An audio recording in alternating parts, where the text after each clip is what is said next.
What is up, everyone? Welcome to Tech Savvy Buyers. So it's no secret that NVIDIA's RTX 3000 series cards have been super tough to get and highly acclaimed by reviewers all around.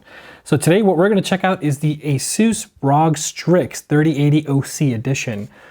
This card is an absolute beast, and if you can't tell already, this thing is massive. So I've got a test bench here with a Ryzen 9 3950X that I'm going to be using to do all the benchmarks. Today we're going to cover the thermals under load. We'll look at what we can get with some overclocking headroom and how far we can push this, as well as a couple of benchmarks in a few games, maybe not too many. And as well as what the noise is, because I did hear some coil whine coming out of this, which I thought was a little bit annoying, but it depends on what your setup is and how loud and audible it'll actually be. So I'm going to put a decibel meter next to this bad boy, at a realistic distance, and we'll see if this is, pretty loud or not, and if it's something that you guys are going to be interested in going for, because while the standard Founders Edition 3080 retails for $699, ASUS is going ahead and asking $849.99 US dollars for this big bad boy. Now, I know a lot of you guys are probably questioning, well, the tough card is actually pretty good value for money, so how does this actually stack up against that? While I personally have not had a chance to test the tough card at all, since I don't get any of these for review units, I've actually purchased this with my own hard-earned money, camping outside Micro Center like a lot of you guys are probably having to go through. That is the main reason why I couldn't really bench this against others, but for comparison purposes, what I will do is draw from some other YouTubers' deductions that they've made on the tough card, which has, generally been very well received as value for money, as well as for performance that you can gain out of that card compared to the Founders Edition. So we'll be able to draw a conclusion on whether this is worth that $150. So in addition to covering those things that I just mentioned, we are also going to talk about the aesthetics of this, because I can't help but notice that this is a very good looking card, especially compared to the original 1080 Ti Strix that I am upgrading from personally. Now, I have the Strix here, but it is in a water block, so that may not be the best way for me to show this to you guys, but this has a Fantex water block on it. It is the original Strix non-OC edition, but I do have the fan, and I can tell you that the thickness of this up front, this thing is a big, beefy little boy. So, well, that doesn't make sense. Not a little boy, it's a big boy.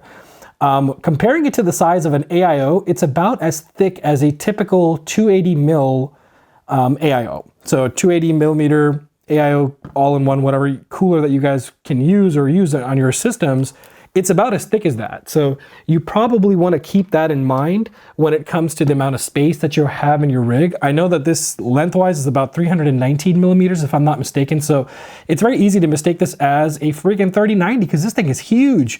But anyways, enough of the chit chat on that. Let's jump into this. Today's video is sponsored by GVGMall.com. GVG Mall carries a wide variety of game currencies and gift cards that you could use to take your gaming to the next level. If you're looking for a fresh copy of Windows or Microsoft Office, then you can certainly find those on GVGMall.com as well. They are priced very competitively and offer legit copies of Microsoft software.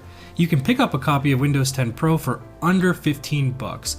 Visit GVGMall.com for more information and use code TSB to save during checkout. All right, guys, so as you can see, I got this hooked up to my test bench, which again is running with a 3950X. Got some 16 gigabytes of 3200 megahertz RGB per RAM. Not that that matters, but hey, more RGB equals more FPS, right? So what we're going to look at here is generally the aesthetics of this card, which, I feel like a lot of people have covered, but arguably the most beautiful thing about this card is the actual front of it. And it's sad that if you're not going to do a vertical mount setup, you're really just going to see this one RGB bar, which I kind of like. I like the fact that this isn't a super in-your-face style, like RGB everywhere. You've got the GeForce RTX that's just plain white, but it looks pretty solid for the most part, and you can set this to whatever color you want using your motherboard header or however you pretty much like to. Now, we also have 3 power or 8-pin power ports that are on this card, and I must stress, you need to plug all 3 of those in or it's not going to power on. And I know it's a dumb thing to say, but hey, for those of you who are wondering, yes, all 3 of those bad boys need to be plugged in. On the back of the card, it's got a pretty decent backplate as well, and I'll show better close-ups of that so you guys get a sense of what this card looks like. So let's go ahead and jump into the benchmarks, and I'll also show you guys what that coil whine sounds like. All right, guys, so I actually had to move this graphic card over to my rig here, and largely because apparently the hard drive on my test bench has gone corrupt. So I don't have any games on there to actually do my benchmark. So I'm going to be doing it on this rig, which is my personal rig. We've got a very basic, well, I won't say basic, this is a pretty heavy overclock. I'm pushing it to 140 hertz plus with a memory boost of 600 megahertz. And I'm going to test this on Heaven benchmark running at 2K resolution with everything dialed into ultra. But the main reason I wanted to show this to you guys was so you can actually get a sense of how this works, how it runs. And also what I want you guys to see here is the boost clock that we're going to be hitting on this card, which is quite a bit at 2.1 gigs. Now that's not to say that you can't take other 3080s and do that with it.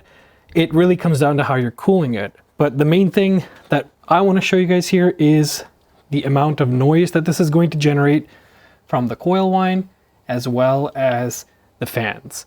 So once this starts getting a little bit warmer, right now the card isn't super hot, it's running at 60, but it's starting to tick up there. But you'll hear a pretty audible coil whine.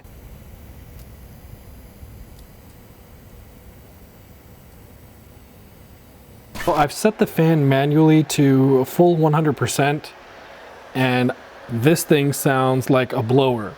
This is very, very loud. In fact, what we are going to do here to kind of make things easier is take out a trusty dB meter here. And so from this much distance, we're averaging anywhere between 50 to 52 decibels of noise.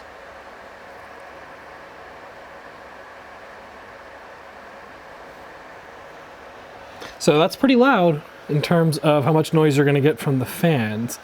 Now again, this is running at 100%. We obviously don't need to run it at 100% all the time. And even then, with Heaven benchmark running over here, you know, we're still boosting at 2.1 gigs and we're at a pretty solid temperature. So thermals wise, this thing is fantastic.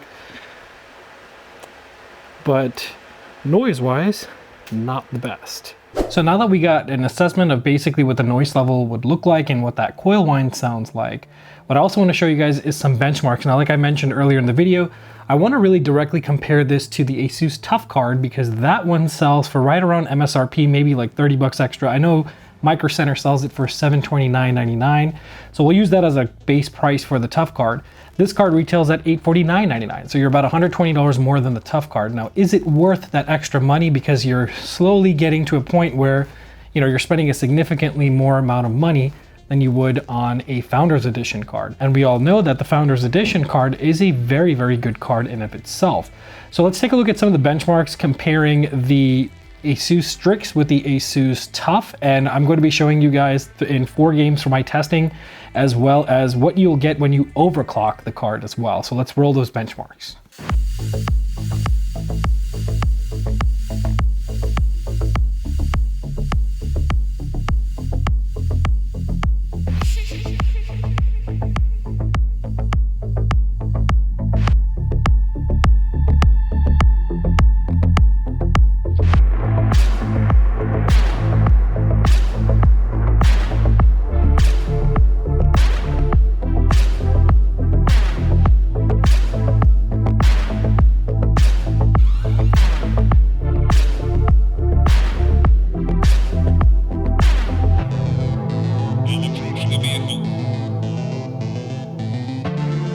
And so there are the benchmarks, guys. So it's pretty obvious to see that the Strix is no doubt a powerhouse. Now, I'm not going to go out here and say that this is the fastest 3080 card out there yet.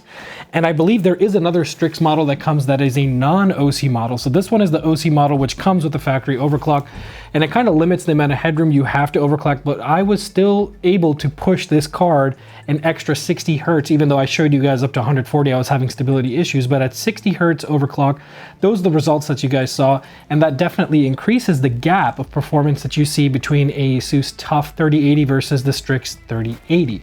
Now, when I was looking at the numbers just between the normal 3080 non-overclocked versus the TUF card, the difference is still there, but in some cases it's marginal. And I think that really shows in Red Dead Redemption 2, where we almost got, I think, similar values across the board between the two cards. So with that, I would say that the extra $120, kind of goes in a good way. I will say, just looking at the card, the size of it, the cooler technology that they're using in it, it does add to the premium. So it's not just going to be in the price tag of itself. You guys have to also know that the reason why they charge more is just the binning of these chips that they're using are going through a much more egregious process, and something that doesn't make the cut as a 3080 Strix probably ends up as a TUF, which is also why you have pretty close performance in some cases. But nonetheless, I would say if you guys are looking for the best 3080 that you can get today, and this may change in a couple of months when we get new cards, and different types of things from Zotac. We know Zotac always comes out with an amp extreme that may have a higher clock and be traditionally better than the Strix in this case. But as of right now, if you're able to find a Strix OC edition, absolutely go for it. This card is a beast. I was very, very pleased with the results. And if you look at some of the benchmarks online as well in some other YouTube videos, you'll see that this is almost neck to neck with the 3090 Founders Edition in some examples, even some of the examples that I tested, which is pretty good to see considering that you're spending $850 on this card versus a $1,500 card where the Founders Edition 3090 costs, and you're getting a lot more value on this card. Now, in the future, as 4K games start to get bigger file sizes and much bigger textures being used in them, you may get limited with the amount of memory you have, but for all of you guys doing 1440p gaming, you're not gonna have an issue whatsoever. And that's actually partially the reason why I didn't even bother to do 1080p testing in my benchmarks, because I just think this is plain overkill for 1080p gaming. If you're chasing those like super fast FPS games for esports, rest assured you're going to get all that with this card and with the 3090 as well. So all in all, this is a very, very solid card. I would highly recommend that you guys go ahead and check this out. If you are on a budget, the TUF card is definitely a good option in itself. I mean, the difference I think was between 3 to 5%, which is not, shabby at all. I mean, it's a pretty decent amount, but it really comes down to you and how much you feel like spending. If you're spending $730, all right, is another $120 going to break the bank for you, and do you really want that extra performance? For me personally, I think this is worth the value, and I like this card. I'm actually going to stick with this card and skip out on going for a 3090 ultimately, because that's what I initially wanted to do, but I think this is getting me much more value for my dollar. So with that, I will close this and say that performance is great on this card. The aesthetics and looks of the card is great. I really love the way that they designed this card and made it a little bit different than the 1080 Ti Strix and the 2080 Ti Strix. They've got much more reinforced metal and a nicer backplate that's being used. And you could see that they've really put a lot of attention into little details, like having, small logos and branding all over the card in different sections of it, as well as even being able to access just a performance and quiet BIOS mode just from the flip of a switch on top of the card. Another cool thing on the card is that you actually are able to plug in your case fans through it if you decide to run all of your fans through your GPU temperature setting. So if your GPU gets hot and you want airflow going everywhere in the case to push it all out, you can control that with the fans on the card or the headers of the fan. So definitely a good feature. I mean, not every single card comes with those kind of options. So you are kind of, I hope I'm making it clear like where the value of paying that extra money is coming for. So there, it is an extra $150. Don't let me, dissuade you by any moment or make you feel like that's not a lot of money. It is significant, especially when you compare it to the overall price, but you're getting your stuff out of it.